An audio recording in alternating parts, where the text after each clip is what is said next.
Posted 101320170222944. MMDTLocal author and University of Colorado graduate David Zindell blazed across the science fiction and fantasy firmament when he first appeared in the mid-1980s. His ambitious, densely philosophic first novel, Neverness, the title comes from a word much examined by Jorge Luis Borges, earned widespread praise and comparisons to some of the field's most challenging literary talents, including Gene Wolfe and Kim Stanley Robinson. His new novel, The Idiot Gods, continues Zindell's three-decade quest for what you might call spiritual understanding. It is, at heart, a tale of alien first contact. Even the cover art by Tim O'Brien reflects the cover of a very different alien novel, 1974's The Mote in God's Eye. The book's title is the name the first-person narrator, a hyper-intelligent orca referred to as Arjuna, not his real name. You'll have to read the translator's note at the beginning of the text, has given to you, me and the rest of the human race. Orcas, according to the translators, do not communicate to each other through what we know as words, but rather through sound pictures, and key to the whale's understanding of existence is the concept of quench. Of course, it remains inexplicable, the translator's note. One might as well try to describe a magnificent city on a hill, bright with sunlit cathedrals and great spires, to a band of cave dwellers. Yet, readers who reach the end without having any idea of what it is to quench will have wasted their time, and Arjuna's. The story itself is fairly straightforward. All too eager to meet and understand humans, Arjuna is captured and forced to perform at sea circus. Two women, Gabby and Helen, start him down the road to understanding English, and later help orchestrate his escape along with other captive orcas.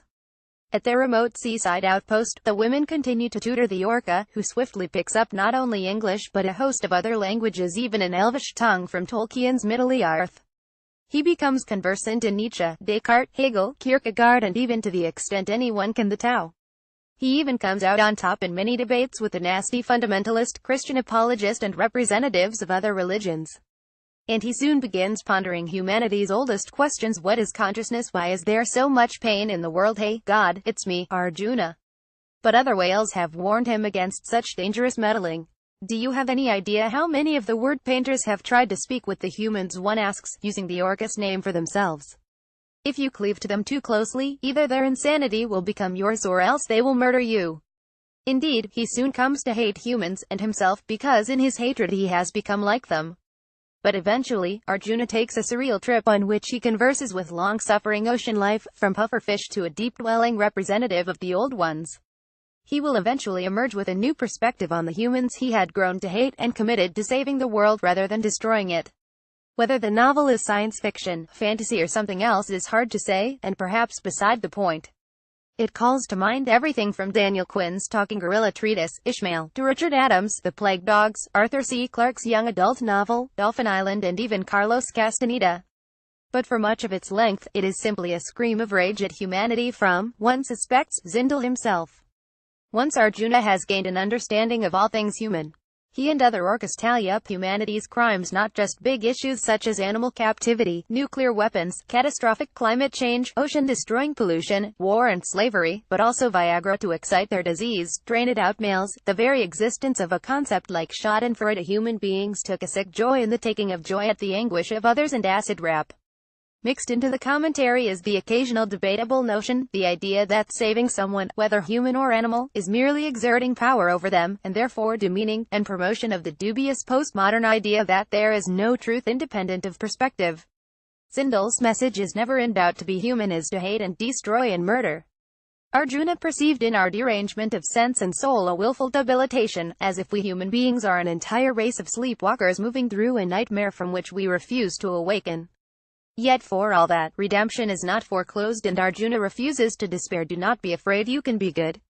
You are stardust, you are drops of water in an ocean that can never be destroyed. There you live with us, and quench with us in love, always in love. Someday, you will come to love the world. You will sing of life. You will sing our songs. You are the hush lovely fire that whirls across the starlit deeps and sings into creation all things. Now, about quenching. Think spiritually, flowing with the underlying truths of existence, the Tao, maybe even grokking sea Heinlein, stranger in a strange land. Zindell has always been a beautifully poetic, intelligent writer, unafraid to tackle big ideas, and The Idiot Gods is intriguing. But in the end, it does not quite succeed as either polemic or narrative. The translators claim not to have made Arjuna seem too human, but he groks the human world so quickly and comprehensively that it beggars plausibility. Often he seems less an alien voice than a heavy-handed mouthpiece for the author.